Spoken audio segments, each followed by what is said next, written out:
யாருடன் ஸ்டாலின்? உங்களுடன் ஸ்டாலின். இங்க வந்து முத தொடக்கி வச்சுட்டு போயிருக்காரு.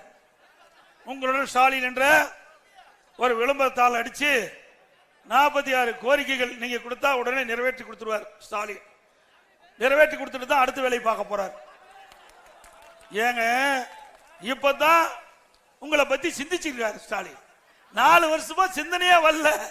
இப்பதான் மக்களை பத்தி சிந்திக்கின்ற முதலமைச்சர் தமிழ்நாடு முதலமைச்சர் ஸ்டாலின். இனி வந்து இதை கொடுத்து இதில் இருக்கிற பிரச்சனைகள்லாம் இவர் தீர்த்து வைக்கிறாராம்.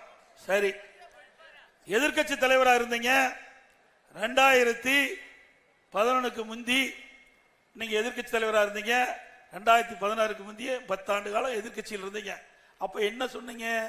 நான் முதலமைச்சர் இருக்கும்போது ஊர் ஊரா போய் கிராமமா நகரத்தெல்லாம் போய் ஒரு திட்டு மேல பாயை விரிச்சு போட்டு ஊர் மக்களை எல்லாம் அழைச்சி இது மாதிரி வெள்ளத்தாள் எடுத்து உங்களுடைய கோரிக்கைகளை எழுதி கொடுங்க.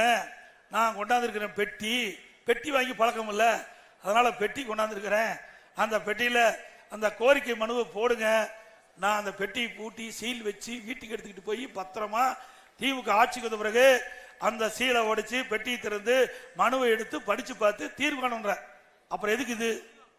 அப்புறம் எதுக்குயா இது? ஏற்கனவே போட்ட மனு என்னாச்சு?